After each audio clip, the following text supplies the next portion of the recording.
Esperemos por si alguien más se conecta. Sí, no pasa nada.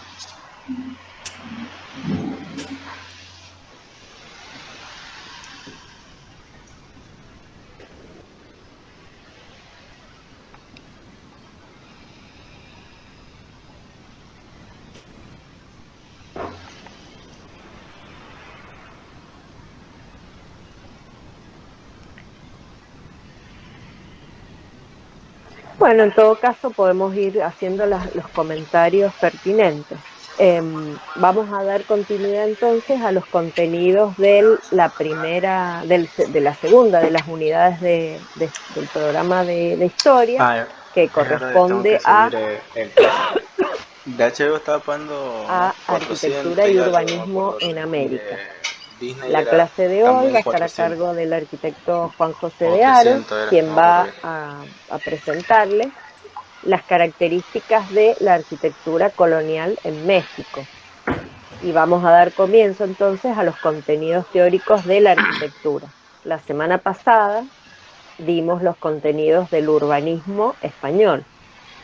Así que, a ver, ¿no se parece Juanjo que como que quiere abrir el PowerPoint? Me parece que Sí, tenés que tener abierto, primero tenés que tener abierto el PowerPoint y después pone compartir pantalla, porque me parece, ahora deja de compartir. Tenés que tener primero abierto el PowerPoint a ver. y después, cuando lo tenés ahí el PowerPoint. Hola Leonardo, ¿estás en la facultad?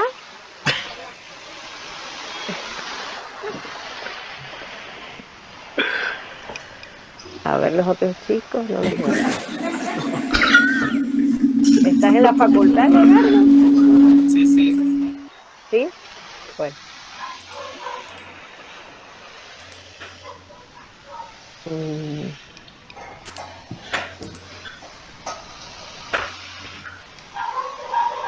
ya estamos olvidando cómo eran lo de las clases virtuales, por eso.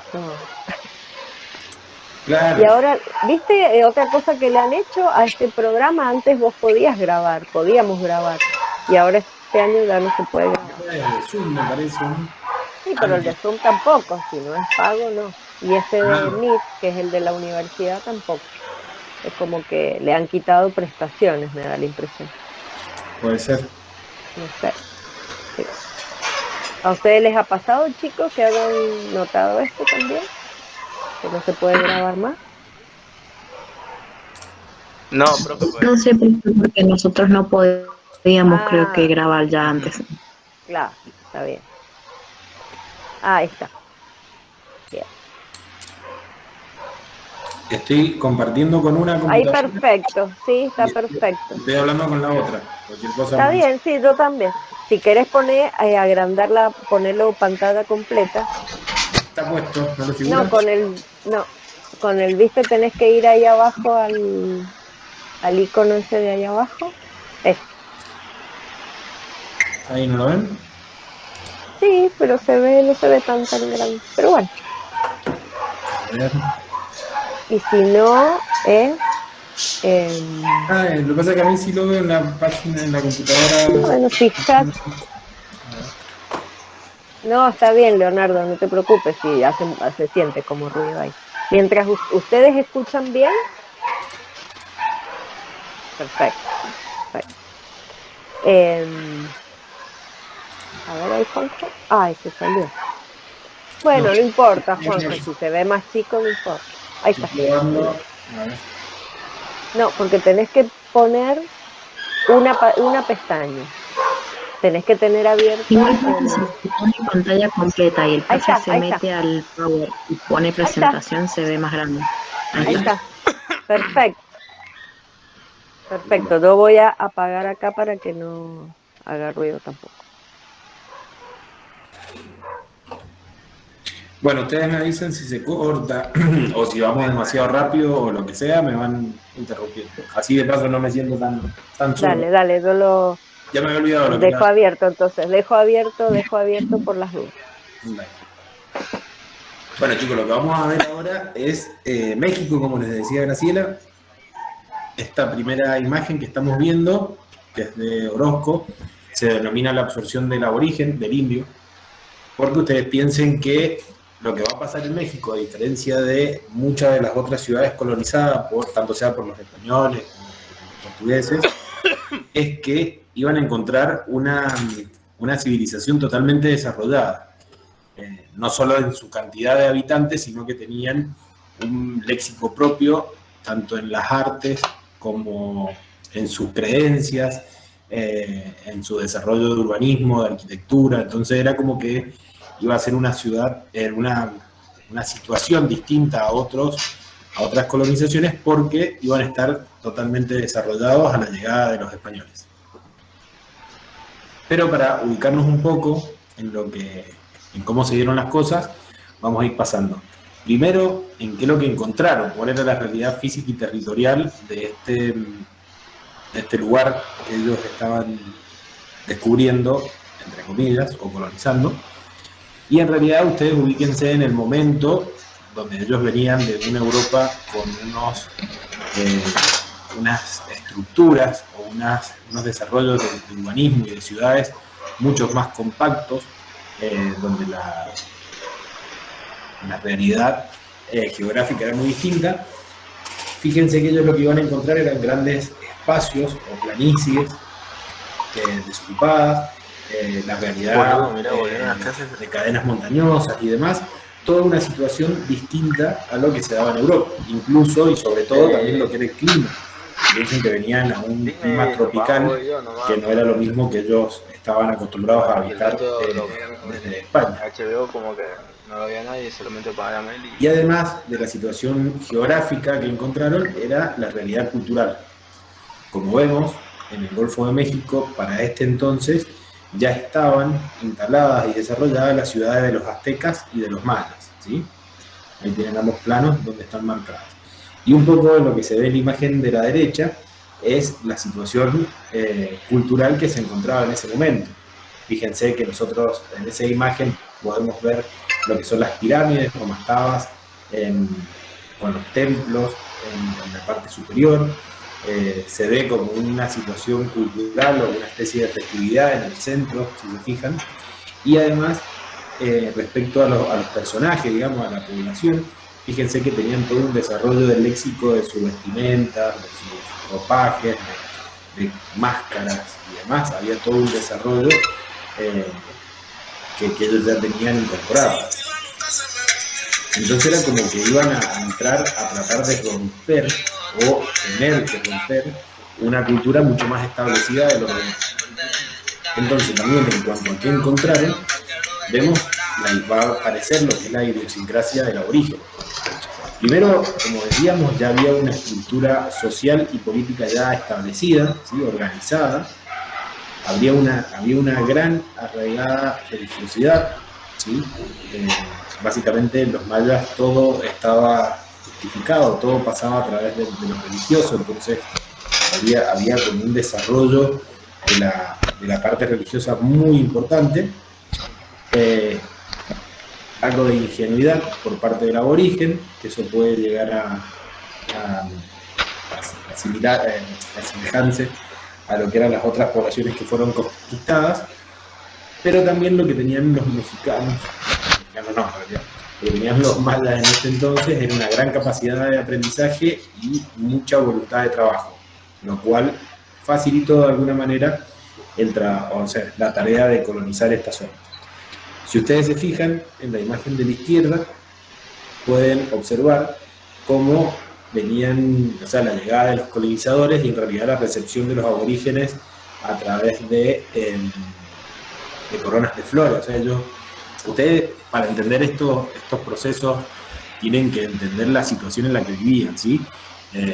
Los aborígenes a este entonces ellos no sabían de la existencia de otras civilizaciones en su entorno, y ellos, en vez de recibirlos de una manera agresiva o para sacarlos de su lugar, ellos se asombraban de lo que veían. Imagínense que llegaban esas grandes embarcaciones con todos estos personajes con una vestimenta totalmente opuesta. Imagínense que venían, como ven en las imágenes, con armaduras, arcos, flechas y elementos que ellos desconocían. Entonces para ellos era más como una llegada de algo que era sumamente interesante, más que prepararse como para una especie de guerra que tal vez era en la postura que venían los colonizadores. Fíjense que ahí ustedes en esa imagen pueden ver eso, la llegada de unos con lanzas y demás, y los otros esperándolo con una corona de flores. Entonces era como muy desigual, digamos, la postura de ambas civilizaciones a la hora de abordar lo que estaba pasando.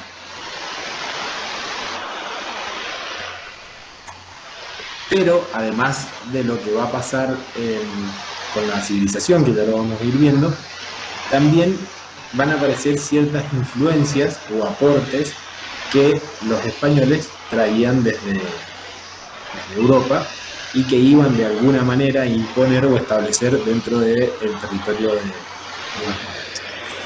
Por ejemplo, como es el caso del gótico isabelino, ¿sí? Que en realidad el gótico isabelino es como el último coletazo del gótico previo al Renacimiento, y era lo que estaba bajo la corona de Castilla en España. Por eso se denomina como isabelino, porque tiene algunas características particulares.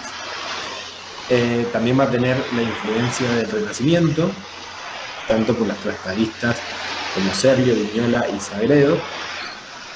Va a tener influencia del plateresco y herreriano, del barroco, del mudéjar y de la arquitectura oriental. Pero en realidad lo que va a darle un toque característico único a todo lo que va a pasar en este lugar, que después vamos a denominar México, es que a todas estas influencias o aportes que traían los españoles o los de Europa, se le suma el arte aborigen, ¿sí? Por eso es tan importante que ustedes entiendan cómo se había arraigado la civilización hasta entonces, y que el desarrollo de esa cultura, si bien se intentó tapar o avasallar, logró como permanecer de alguna manera dentro de los elementos de la arquitectura y del arte. Entonces vamos a ver que el léxico que termina dando como resultado la arquitectura en México es bastante único, porque se suman todas estas influencias más el arte aborigen, que era lo local y lo que ellos ya estaban acostumbrados a desarrollar. Ustedes díganme si voy muy rápido, si tienen alguna duda o algo. Creo que vamos bien, creo que vas bien. Bueno, dentro de este marco vamos a hacer una pequeña periodización o tipos dentro de lo que fue las fundaciones que se van a dar en el territorio. En la primera mitad del siglo XVI, la línea de penetración con la que se va a avanzar sobre el territorio van a ser las fundaciones, que ya lo vamos a ver, y vamos a ver de avanzadas militares y avanzadas religiosas. Estas avanzadas religiosas van a dar como resultado en este lugar un elemento que es característico de México, que lo tienen que saber y que seguramente va en el parcial, que son los conventos fortalezas. Ya lo vamos a ver en detalle, pero van a ver que es una situación particular que se da en este territorio. Después, en la segunda mitad del siglo XVI, vamos a ver algunos ejemplos de conjuntos catedralicios, y ya en el siglo XVII, conjuntos parroquiales, santuarios y sagrarios, y ya lo que es fines del siglo XVII y siglo XVIII, algo de arquitectura civil, mercados, colegios, universidad, arquitectura doméstica, haciendas y demás. Pero en realidad lo interesante de todo esto es que van a ver que aparecen ciertos elementos únicos que se dan en México por esta mixtura que se va a dar entre las influencias, los aportes europeos, sumado al arte aborigen o a la cultura mexicana que ya estaba desarrollada.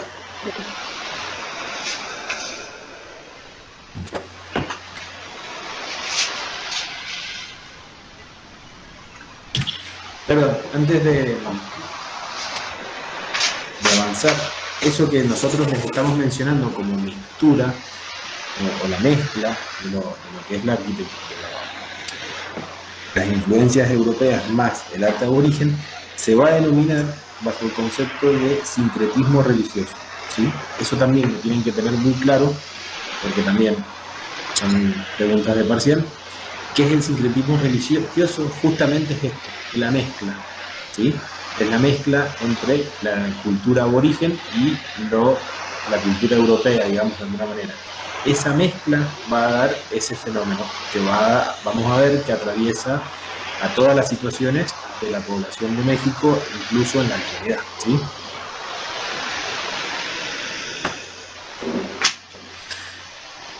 Bueno, dentro de esto, vieron que nosotros vimos recién cómo se fue dando el avance de penetración dentro del territorio. Esta primera mitad del siglo XVI es a través del avasallamiento, ¿sí? Si ustedes se fijan en esa imagen, que en realidad a simple vista no dice mucho, pero si nos ponemos a estudiarla, va a mostrar un montón. Yo no sé si ustedes ven el puntero. Sí, sí se ve. ¿Ahí lo ven? Sí. Sí, sí se ve. Miren, si ustedes se fijan, nosotros vemos en la parte inferior lo que serían los propios españoles, los colonizadores, de alguna manera, comercializando, negociando cierta situación, ¿sí? Y también vemos cómo se está maltratando, deteniendo, no sé cómo sería, algún aborigen, fíjense que le están como metiendo fuego, algo así, una tortura, a los aborígenes que se negaban de alguna manera a trabajar, ¿sí? Fíjense también la imagen de la cruz, porque todos estos sistemas de trabajo, como ya vamos a ver enseguida, o sea, todas las colonizaciones venían acompañadas de alguna manera por reyes católicos, con algún enviado obviamente, y las órdenes mendicantes. Entonces siempre está presente esta figura en todo lo que tiene que ver con la colonización. También podemos ver en este lugar cómo se está arando la tierra, y fíjense que lo que se usa como bueyes o animales de carga vendrían a ser los propios aborígenes. Ahí, discúlpame un poquito, Juanjo, uno de los alumnos pregunta que les sintetices o expongas un poquito sobre el sincretismo. Bueno, en realidad yo se los dije como elemento, como para ir repitiéndolo a lo largo de toda la clase y que les quede bien claro lo que es el concepto.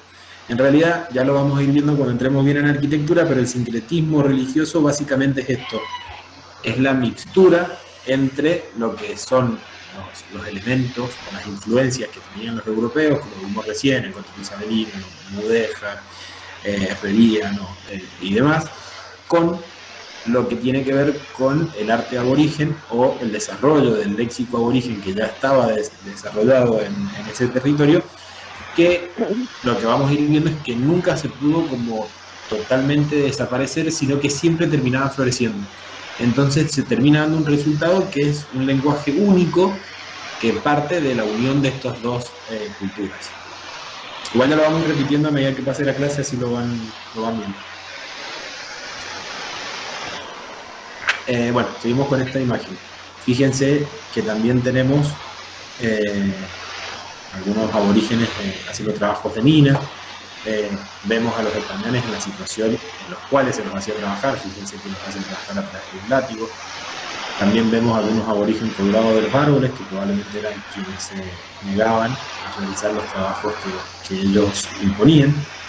Entonces fíjense que fue el avasallamiento en la avanzada del territorio fue bastante violenta, digamos, y en realidad el aborigen tenía una cultura de trabajo, de aceptación de lo que venía, pero bueno, la colonización se lo llevó por delante. Fíjense incluso que se ven aborigen trabajando con bebés en la espalda, ¿sí? Se ven ahí. Una situación bastante compleja y desagradable. Y lo que han impuesto los españoles en este lugar fue un sistema de trabajos obligatorios, ¿sí? ¿Cuáles eran el sistema de trabajo obligatorio? Eran estos elementos que tienen escrito abajo: la encomienda, la mita, el diaconazgo y el portero.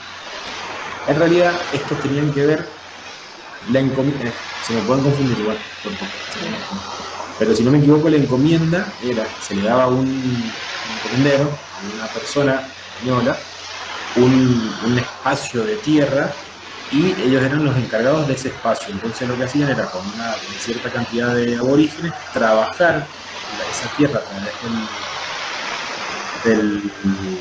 de la agricultura, y todas las riquezas o ganancias que se generaban a partir de ese trabajo, este encomendero se los vendía a la corona, que eran los que estaban a cargo de la avanzada.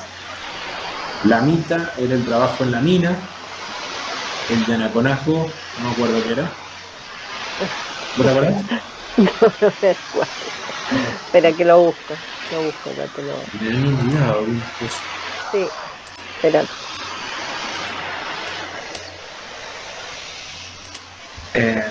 Pero bueno, eran todos trabajos forzosos y obligados a hacerlo, obligando a hacer a los aborígenes esos trabajos para poder generar las riquezas necesarias para trasladar a Europa. Ah, ahí está, lo encontré. Era una forma de servidumbre, de trabajo gratuito, y era una modalidad también de castigo para los indígenas que se habían opuesto a la conquista. Claro. Era el yanaconazgo. Era como que tal vez dentro de los trabajos... Forma de servidumbre, claro, una forma de servidumbre. Ellos tenían que trabajar no con una compensación, sino de forma gratuita. Claro, sí, bueno, literalmente eran esclavos. Claro.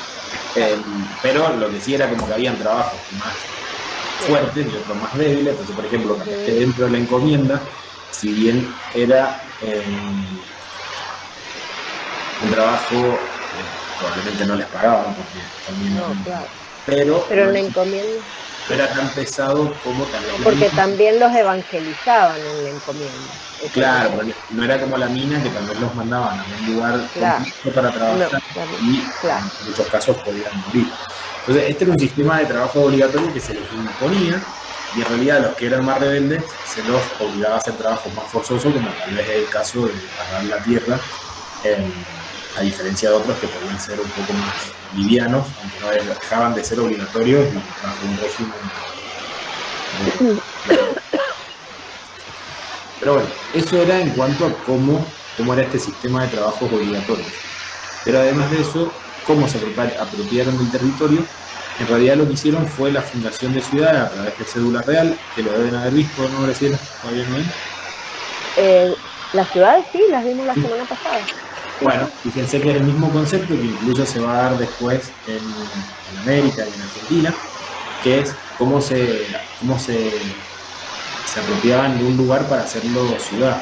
Entonces lo que se hacía era generalmente buscar un lugar cerca de un cauce de agua y se instalaba un rollo, que en este caso es un palo de madera, un rollizo, que era el punto cero. A partir de ese punto cero era donde sería el centro de la plaza matriz, y a partir de esa plaza matriz se desarrollaba todo lo que era la ciudad, ¿sí? La plaza matriz, después quedaban las cuadras que eran repartidas, generalmente las más cercanas a la ciudad, a la plaza, para las personas de mayor importancia dentro de esta colonización, y después se dejaba un espacio para el crecimiento de esa ciudad. Posteriormente venían espacios para chacras y demás, y posteriormente, o sea, imagínenselo todos como anillos concéntricos. El último era el que se dejaba para estancias alrededor de este espacio de crecimiento. Bueno, acá vemos cómo era un poco Tenochtitlán antes de la época hispana. No, en realidad lo que están viendo en la imagen grande es cómo se redujo, cómo se instaló lo que tenía que ver con la ciudad, con el régimen español, digamos. Fíjense que está la plaza central y todo alrededor con un diagrama de cuadrícula. Y fíjense acá a la izquierda abajo cómo era antes de la llegada de los españoles, algo mucho más orgánico, que tenía que ver con la forma en la que ellos habían abordado el territorio, distinta a lo que había sido la de los españoles. Y también cómo se apropiaron de este territorio a través de las líneas religiosas, que era a través de la conversión de la aborigen.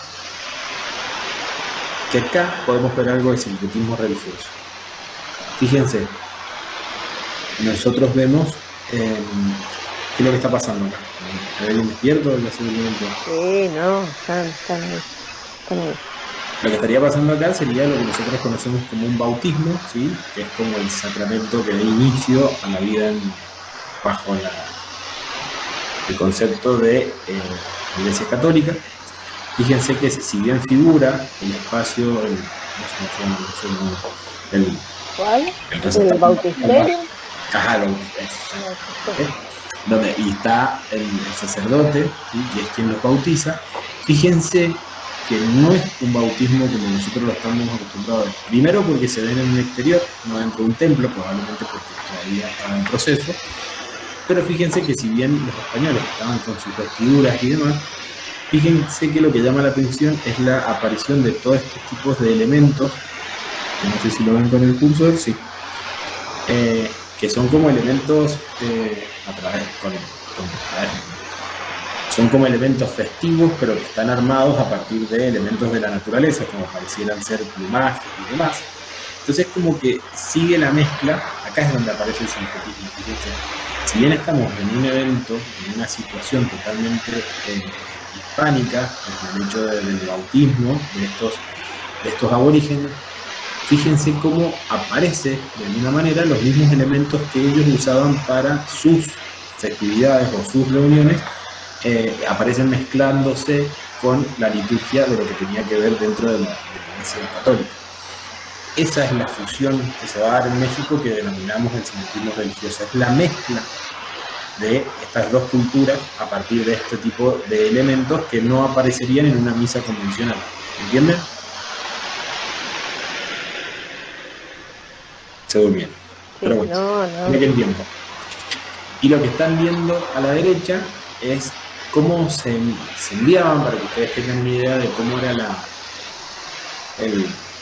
concepción, o cómo se imaginaban, o cómo podían contar los mismos colonizadores en estas ciudades de América, ¿sí? Fíjense que es la villa rica de oro. ¿Potosí? ¿Potosí? ¿No es Potosí? No creo, debería estar simulando alguna ciudad de México. Claro. Pero en realidad ellos era como que simulaban de alguna manera todo lo que era este relieve, que es distinto a la realidad europea, como aparecen las montañas. Fíjense siempre como el concepto de telón de fondo, lo que va a ser la Iglesia Católica, que ya lo vamos a ver enseguida, y cómo eran estos caminos. Probablemente no creo que hayan sido tan así, pero a lo que serían las minas, por eso es la villa rica de oro, ¿sí? Porque había muchas extracciones minerales, y lo que serían el caserío, digamos, y el caserío de los aborígenes, ¿sí? Esto es cómo se publicitaba o cómo se contaba en Europa lo que estaba pasando en este momento en México.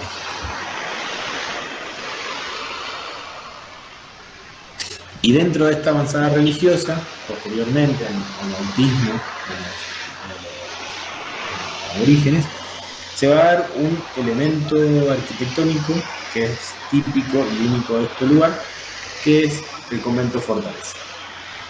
¿Qué es el convento fortaleza? Fíjense, está compuesto de los siguientes elementos: un acceso principal, ¿sí?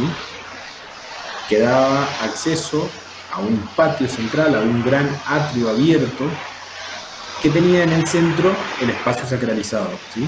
O sea, la aparición de la cruz en ese lugar.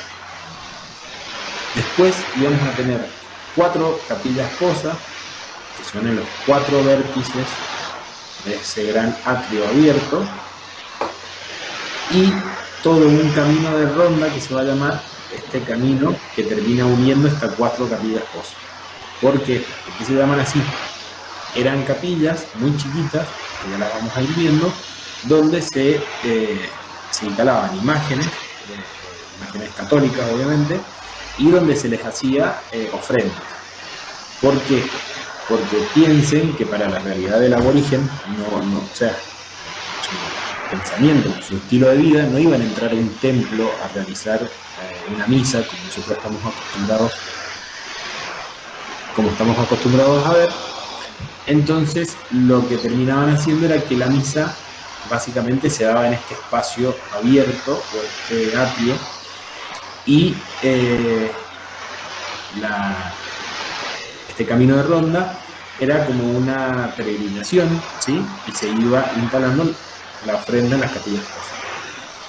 Las iglesias o el templo, si bien tenían un desarrollo volumétrico, en realidad eran usados como un telón de fondo, ¿sí? Siempre tenía que estar la imagen de la iglesia, cuestión cultural europea, pero en vez de usarla como templo en sí, como nosotros estamos acostumbrados, las usaban simplemente como un telón de fondo.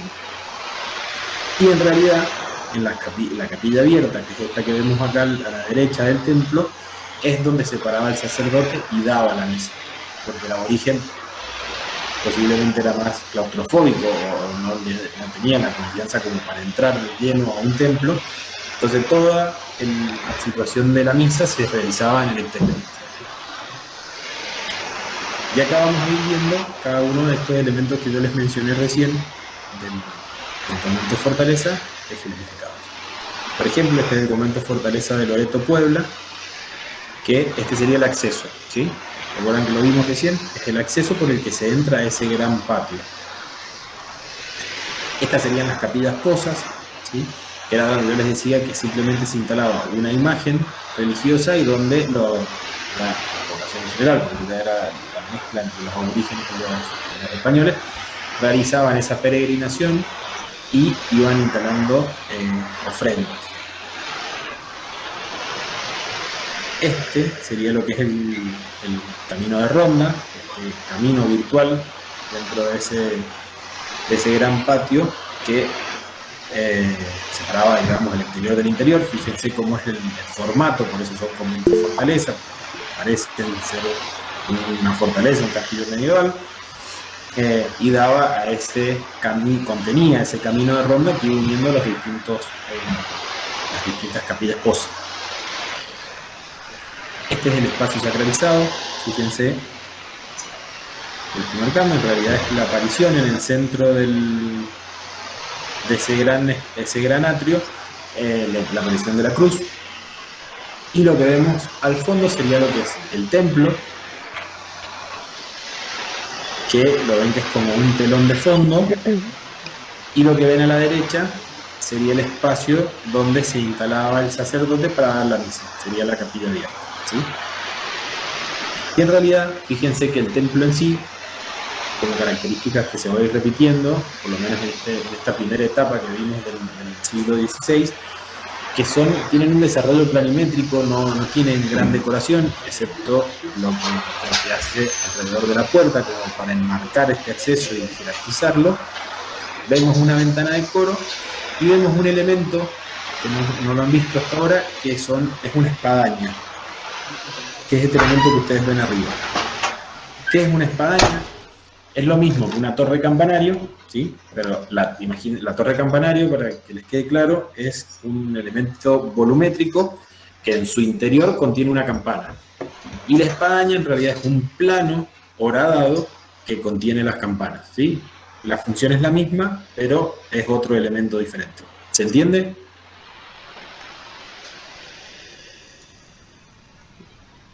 Sí. Me gusta que estén durmiendo. Sí, ahí está. Dice que es que están con el micrófono apagado porque hace ruido. Bueno, pero si les genera duda, es preferible que lo pregunten ahora porque son cosas que probablemente aparezcan en los exámenes. Siempre en los exámenes, aparte, una cosa, cuando les preguntamos sobre la arquitectura del barroco, ya nos estamos adelantando, nos dicen el convento Fortaleza, y fíjense que el convento Fortaleza es de esta primera etapa del siglo XVI, o sea que nunca hubiera sido del barroco, porque el barroco todavía en Europa no se inventaba, claro, un poco. Es un elemento importante que se va a dar en estas ciudades, pero básicamente eso cumple la función de torre campanario, pero a nivel planimétrico. O sea, la diferencia es eso, que es un plano horadado que contiene las campanas y la torre campanario es un volumen que tiene la campana en su interior. Ahí Leonardo ha levantado la mano. Sí, ¿una pregunta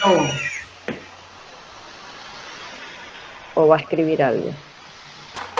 Se asemeja a las iglesias paleocristianas. No sé si a las iglesias paleocristianas. paleocristiana. Más bien a las del, bueno, algunas del medioevo podría ser, pero paleocristiano, la verdad que no sé, habría que, no te podría decir ahora si sí o si no, habría que encontrar algunos puntos en común, pero me parece que más a las del medioevo, más Sí, tirando porque vos fíjate ahí esa imagen que se está viendo, esa capilla abierta de Tlaxcala, que tiene el arco conopial, que es el arco más bien tipo gótico, apuntado, que ujú. eso es más de finales del medioevo. O, Lo o también de paleocristiano sus, era anterior, sí. o también de la influencia mudéjar que mencionaron en Mudéjar, algún sí, momento, que tiene que ver sí. con esto de la cultura mora. Bueno, este sería una capilla abierta, como el correo de Graciela, de la capilla del Rosario de Tlaxcala. Tlaxcala. Que esa yo no me acordaba y cuando fuimos en el 2018 con Gaby, ahí a esa ciudad la pudimos ver en vivo y en directo, esa capilla abierta. Y creo que después nos comentaron que estaba nominada a Patrimonio Mundial y creo que después ingresó. Estaba muy bueno el ejemplo ese. Bueno, dentro del convento Fortaleza acá vemos un templo que tiene que ver también con un conjunto conventual. Fíjense que es el mismo concepto, pero y tiene lo mismo, un desarrollo muy planimétrico de lo que es el templo, solo se remarca lo que es acceso y coro y la espadaña en la parte superior para coronar. Acá vemos otro, el caso de San Nicolás de Tolentino, en Autoplan Hidalgo.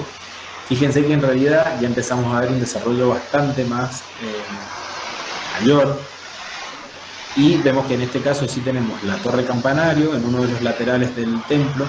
Fíjense que de igual manera tiene un desarrollo bastante planimétrico en su decoración, simplemente se enmarca lo que es el acceso y se remata, digamos, la puerta con un arco tipo abocinado. Fíjense que tiene esa forma de bocina, como que se va achicando hacia atrás. Bueno, hasta ahí lo que eran los conventos fortalezas. Y en cuanto a conjuntos catedralicios, en este caso estamos viendo la Catedral de México. Déjenme ver una cosa así. Lo vamos a empezar desde acá. Fíjense que la Catedral de México está instalada en el centro de la ciudad de DF, el Distrito Federal de México, pero la Plaza del Zócalo en realidad era una plaza o un lugar muy importante para los aborígenes, ya que era como su centro religioso, y en realidad lo que queda un poco es la huella, esta especie de atrio que se genera frente a la catedral, pero la catedral en sí está ubicado dentro de, o sea, sobre lo que era el templo mayor de la civilización. ¿Qué hicieron los europeos? Trataron de borrar ese elemento y sobre esto colocaron la catedral que están viendo ahora. Que bueno, esto también en teoría ha traído varios problemas de fundaciones y sísmicos bajo lo que está la catedral, porque está asentada literalmente sobre ruinas. Bueno, vos has ido, Graciela. Sí. Fíjense, a ver, hablen un poco, ¿qué les parece que es esta catedral? ¿De qué lenguaje, qué estilo? A ver, Matías. Lo veo que está como, me aparece primero, no es porque... Ah, sí. ¿De qué estilo les parece que es esta obra? Mm,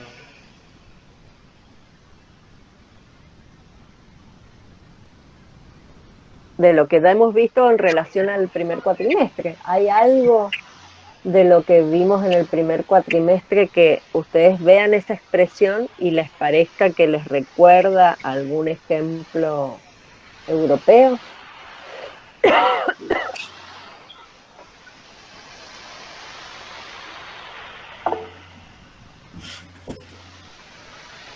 A ver, Nelson, que también está conectado.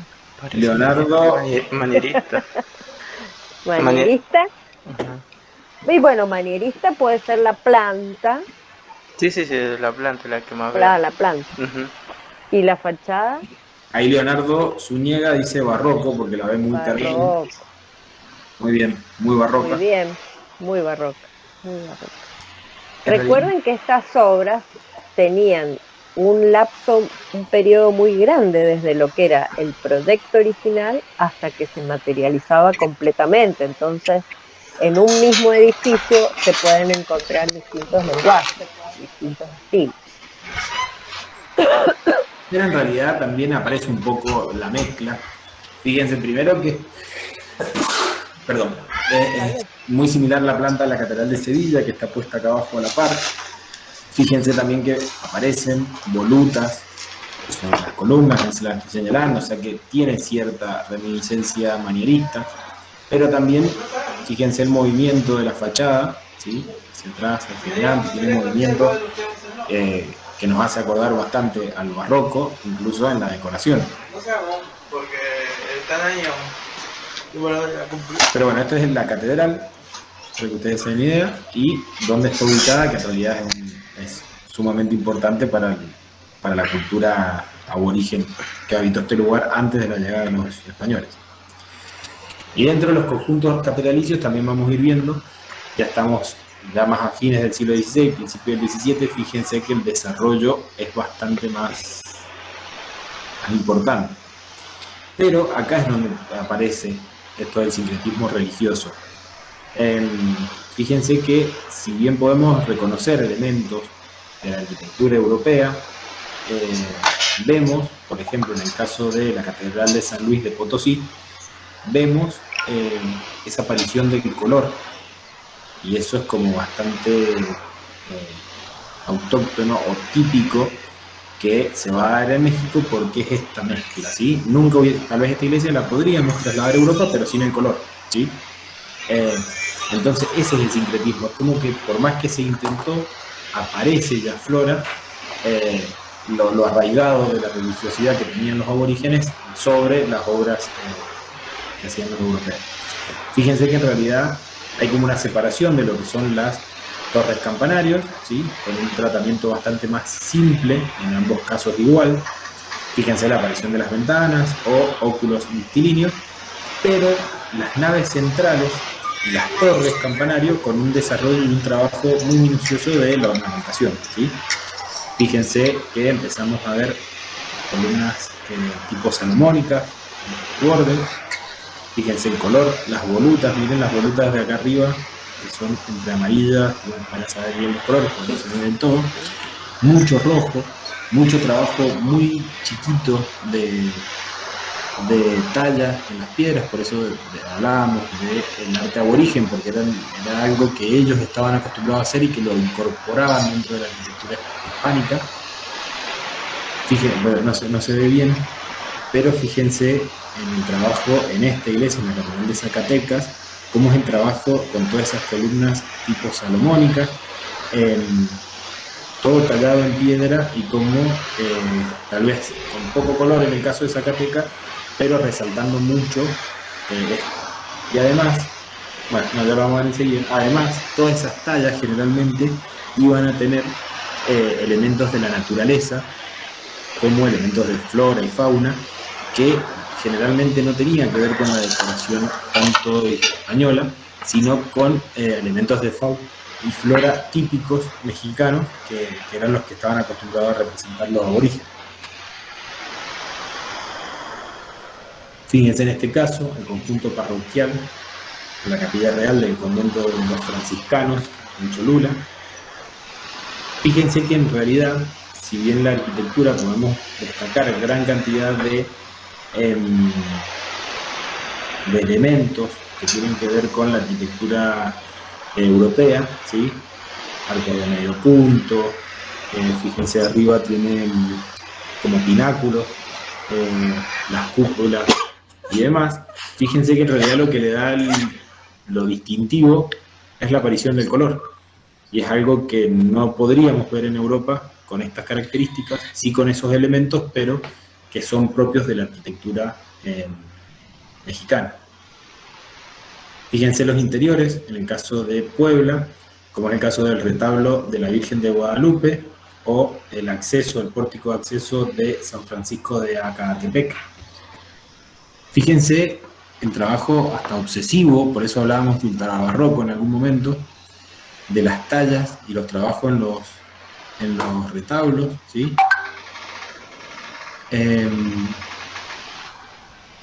Y en este caso, fíjense la forma de los pórticos, y miren la iglesia de San Francisco en el fondo, todo con color y todo trabajaba en el desarrollo de su fachada, con óculos mictilíneos, con columnas estípites. Ahora la vamos a ver bien, pero eso también es un elemento bastante propio de la arquitectura mexicana, que es lo que son las columnas estípites. Son columnas que están tan talladas, está tan trabajado, que deja de parecer un elemento estructural y parece un elemento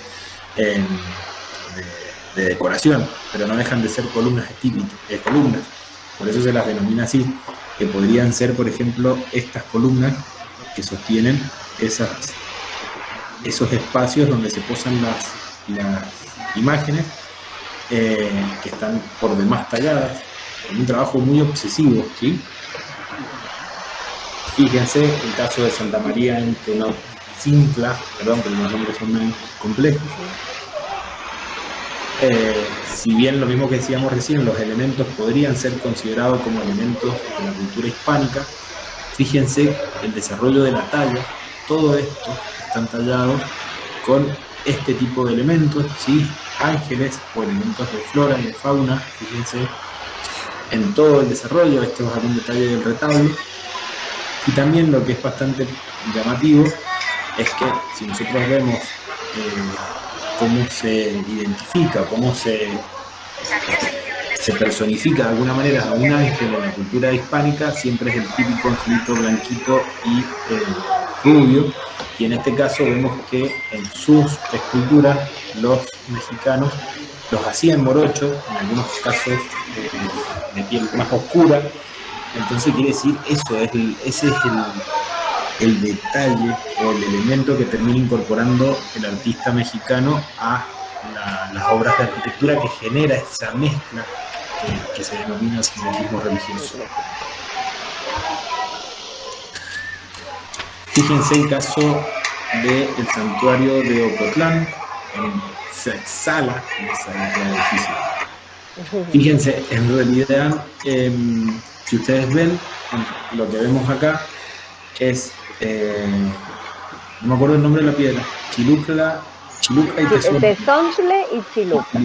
No me acuerdo cuál es la piedra. Ya te digo, el Tezontle me parece que es el blanco. Espérate, ya les escribo. Pero no estoy seguro. Pero fíjense que lo que se busca con esto, supuestamente, acuérdense que en la cultura de los mayas la serpiente era muy importante. El Tezontle es el rojo. ¿Cuál era? El Tezontle es el rojo.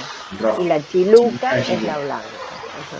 La Chiluca era una piedra bastante maleable, que permitía hacer mucha talla, y que el indio Miguel, que es quien está mencionado, era como quien lo hacía de manera muy bien, por eso está mencionado en esta de trabajo. Y lo que en teoría se trataba de representar era el cuerpo de la serpiente, ¿sí? En piedra roja acá, que fíjense que se ve como si fuese la escama, y la torre campanaria trabajada de esta manera como si fuese la cabeza de la serpiente. Así que era como seguir de alguna manera, si bien es una iglesia, un santuario, y tiene torres campanarias, fíjense cómo empieza a aparecer de alguna manera estas situaciones que tenían que ver con sus creencias o su religiosidad antes de la llegada de los españoles. Y si ustedes se fijan en el espacio central, como muy obsesivo, es como una gran venera. Si bien sí, venera es una forma de concha de mar, ¿sí? Que en realidad, si nosotros vemos, miren, esto sería una venera, ¿ven? Que es este elemento que en la parte superior tiene como esa forma de concha de mar, y es donde se apoyaban las imágenes. En este caso está hecho como en el arco cobijo, digamos, que contiene toda la nave central, pero fíjense el desarrollo de esa nave central, que es la imagen de la derecha arriba, y ahí pueden observar bien lo que son las columnas estípites. Por ejemplo, estas que estamos viendo acá, ¿sí? Es una columna, pero está tan tallada que deja de parecer una columna y parece un elemento ornamental. Perdón, que leo y se me mezclo. Tezontle es la piedra roja y Chiluca la blanca. Y fíjense, bueno, un óculo mixtilíneo en la parte superior del acceso principal, como para enmarcar este acceso, ¿sí? Otro santuario, el caso de Jolalpan, ¿sí? En Puebla.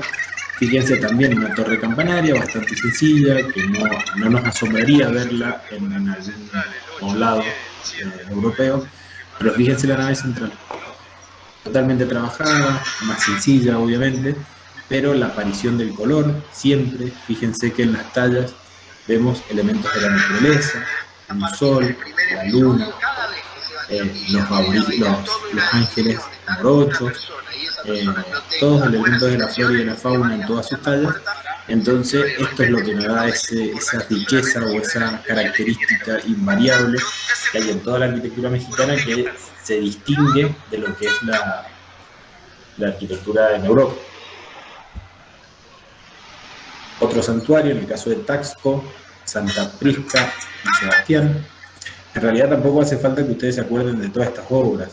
La intención es que entiendan la diferencia de una obra mexicana a lo que van a ver en Brasil, que también tiene su propia impronta, de la arquitectura que ven en Europa y demás, porque cada lugar, y sobre todo México, le aporta su lenguaje y su léxico a lo que se hacía a partir de la colonización. Fíjense que es el mismo concepto, torres campanarios bastante más sencillos, la nave central y las torres campanarios totalmente trabajadas, otras de la aparición de columnas estípites, de óculos mixtilíneos, decoración que tenía que ver con la flora y la fauna. También eran bastante más angostas, en este caso, por una cuestión y más altas, tendían a hacerlas como mucho más altas, por eso hablamos del gótico, como que tenía también algunas reminiscencias. Y como sagrario vamos a ver dentro del Distrito Federal, que esta es la Catedral de México que acabamos de ver hace un ratito. Acá al lado, a la derecha, está el sagrario, ¿sí? El sagrario es un elemento muy chiquito a comparación de lo que es la catedral. Graciela nos puede contar mejor. Pero en realidad lo interesante es, fíjense, la nave central o el espacio central totalmente trabajado, ¿sí? Con una obsesión sobre la decoración muy grande. Todas estas columnas estípicas otra vez y su decoración. Pero fíjense lo llamativo de los contrafuertes que tienen a los costados, que simularían ser una especie de pirámide, ¿sí? Como elemento dentro de la religiosidad que tenían los aborígenes previos a la llegada de los aborígenes, de los españoles. Bueno, dentro de las características generales, esto seguramente le sacan fotos, hacen print de pantalla, ya no se complica. No, que le saquen, claro, entonces, después le hacemos un resumen. En tomar apuntes, pero fíjense que acá está como bastante todo resumido. Sincretismo religioso es la interpretación filosófica de las culturas religiosas. ¿Qué quiere decir esto? Que la cultura religiosa que traían los españoles se arraigó o se instaló en México, pero los aborígenes o la población existente le dieron una interpretación filosófica a esa cultura. Entonces generaron esa mixtura y esas características que terminan siendo propias. Originalidad como resultado de la libertad compositiva. Acá tiene que ver también un poco está más abajo, el uso de la mano de obra y de los artistas aborígenes. Entonces como que da esa libertad compositiva que genera esta originalidad. Sintaxis americana es este desarrollo de un léxico propio. Arraigo contextualista, ya que utilizan en la decoración elementos de la flora y la fauna, pero local, ¿sí? No vamos a encontrar elementos de flora y fauna europeas, son locales, es lo que ellos estaban acostumbrados a ver y a trabajar previo a la llegada de los españoles. Un desarrollo de la iconografía, repertorio indígena y un sentido planista. Vieron que en toda la fachada vemos el manejo de una imagen bidimensional, el desarrollo, por lo menos en los primeros momentos, las fachadas terminaban siendo totalmente planas. Y como lenguaje, hablamos de espontaneidad, originalidad, mixtura, exuberancia, sensibilidad y persuasión, ámbitos irreales, desmaterialización, ámbitos festivos coloridos, manejo compositivo fantástico, variedad en la unidad visual y el uso sobre todo del color. Estos aspectos, ¿sí? Estos elementos del lenguaje utilizados a través de estos aspectos son los que dan esta resultante única e incomparable dentro de las culturas americanas que fueron colonizadas por los españoles.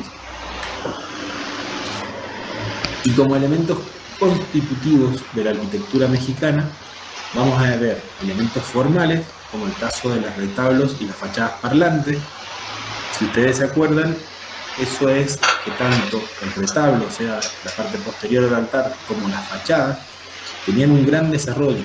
¿Por qué? Por esto que nosotros les contábamos, que a veces los aborígenes no entraban a las iglesias, entonces se desarrollaba todo ese léxico y era la manera de persuadir, que fue un poco también lo que se usó en la época del barroco, persuadir a los fieles, digamos, a que entren, que les llamen la atención y que atraigan a los fieles a su interior, ¿sí?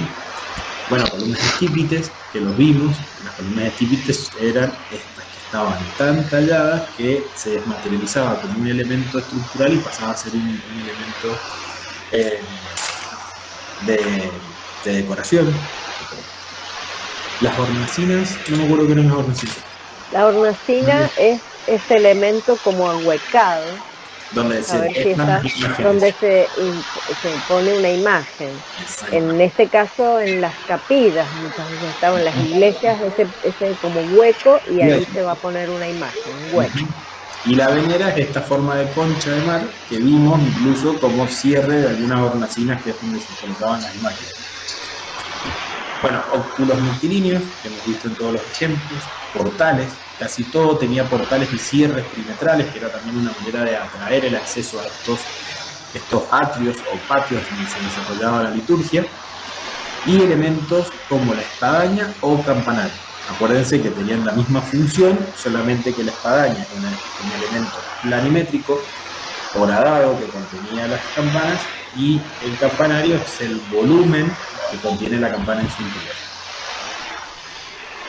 ¿Cómo se materializaban estos trabajos? A través de piedras, como el caso del artesontle y chiluca, que lo vimos recién, estucos y yesos, que son esos reboques, azulejería y espejería, que nos están viendo en la imagen del medio, y pinturas murales.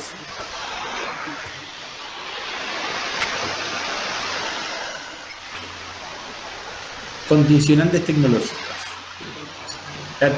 O sea, ¿qué es lo que generaron esta mixtura y este sincretismo religioso? La participación masiva del indígena, el desarrollo cultural y experiencia constructiva como especialidades, es lo que estamos viendo abajo. Por ejemplo, en el caso de Texcoco, eran especialistas en albañilería, pintura y carpintería. Y en Catepec, ladrillos y herreros. Entonces se iban mezclando o traían de un lugar a otro dos especialistas en ciertos trabajos, entonces así podían hacer este desarrollo. A partir de esto se da la fundación de talleres artesanales, que eran escuelas y gremios para poder transmitir esos saberes y avanzar en la construcción de distintos elementos.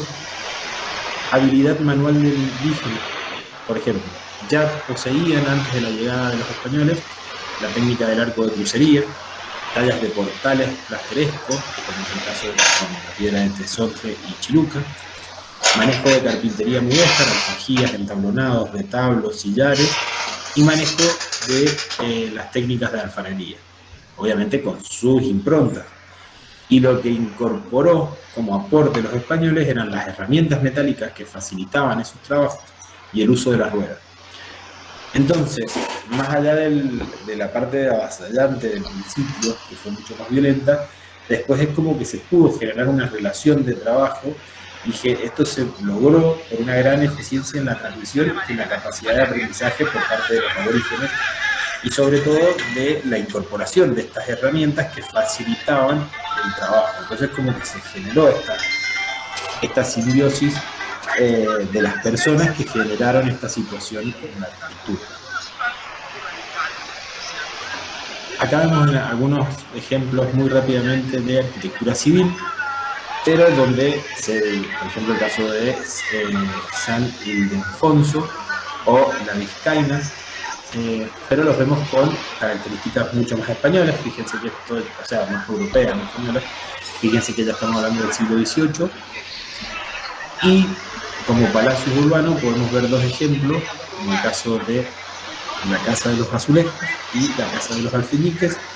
Fíjense que más allá de lo mismo que hablamos siempre, de que el elemento en sí lo podemos traer y haberlo visto en algún tipo de arquitectura europea, la incorporación en el caso de la vivienda azul, la incorporación de los azulejos, en el caso de la roja, la incorporación de este trabajo con la piedra con tesontle y el trabajo de la chiluca, generan este léxico único mexicano. ¿Saben lo que son los alfeñiques? A contestar a vos. Alguien del norte de Tucumán. No tenemos a nadie. Bueno, los alfeñiques, para quienes hayan ido alguna vez a Salta, Jujuy, Tucumán, son unos caramelos que se hacen con azúcar estirada, y se los hace como un nudo, y tienen esa textura, como ustedes ven en las imágenes acá, en todo lo que sería la chiluca tallada. Vieron que parece que se chorrea así, por eso tiene esas denominaciones, como si fueran elementos de azúcar. Bueno, algo de viviendas urbanas, en el caso de Campeche.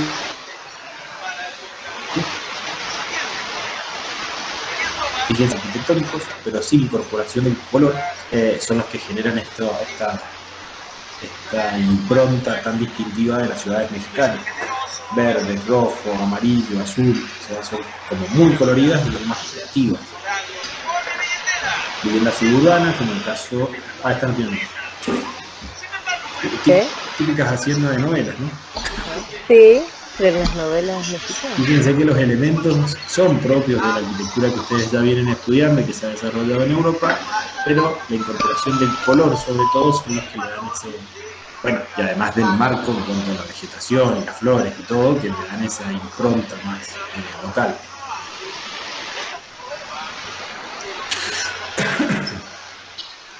Bueno, y para terminar, no sé si se me ha hecho muy largo o muy intenso. No, está bien, está muy bien. Vamos muy bien. Como evolución cronológica de la arquitectura, y esto es importante, es que nosotros vemos la arquitectura y el urbanismo mesoamericano.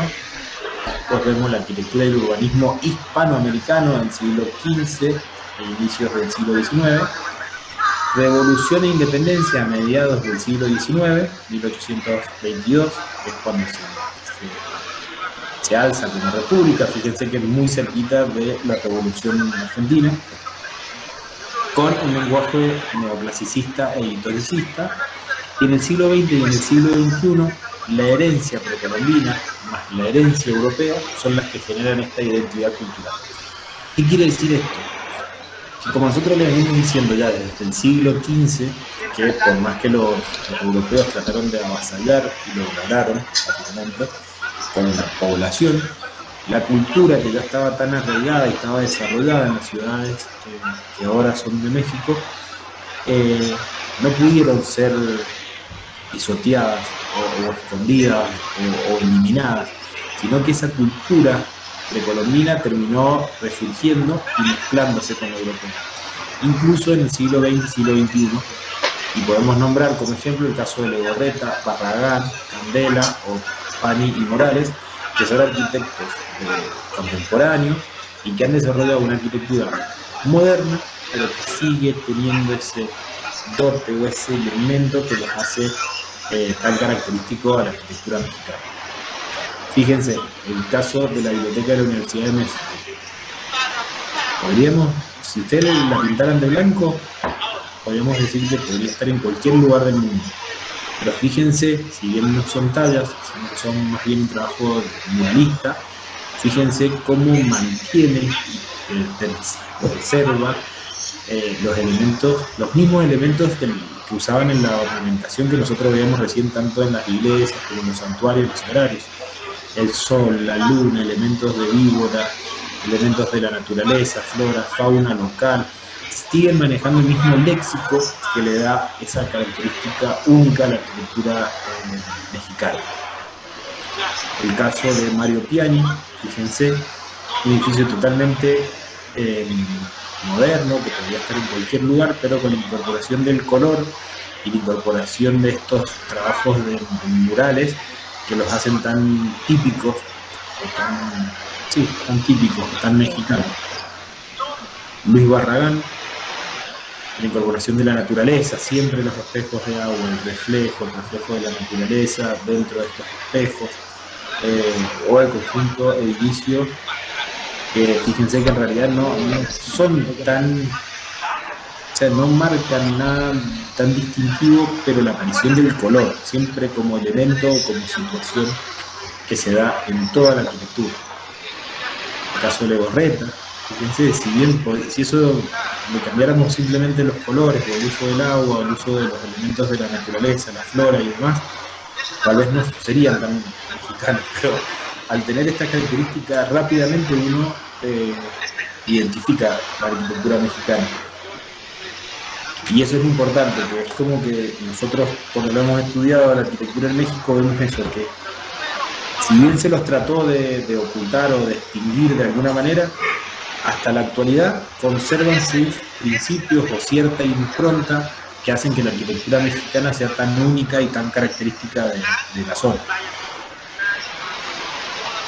Nada más. No sé si querés agregar algo, Graciela. Muy bien. No, perfecto, muy bien esta relación a la actualidad, porque así los chicos del año que viene, si bien van a volver a ver la arquitectura mexicana del siglo XX, es bueno que hagan esta relación entre lo que vos dijiste, prehispánico, colonial y siglo XX y siglo XXI, porque México, y como cada territorio tiene sus raíces, y eso se ve en estas obras.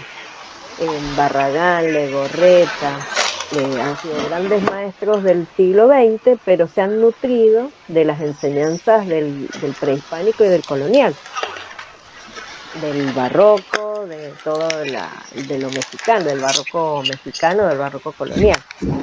Por lo tanto, es interesante esta secuencia, y que vean que la historia no es un simple raconto de fechas o de nombres o de edificios, sino que sirven a los proyectos que se están haciendo en la actualidad.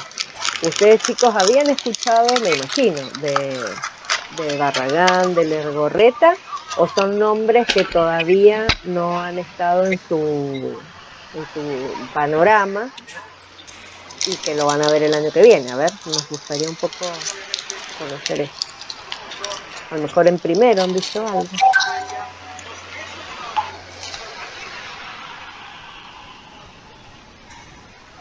No sé si está desconectada. Ay, Juanjo, ¿vos levantaste la mano, Juanjo? No, pero fue sin querer cuando traté de dejarte compartir.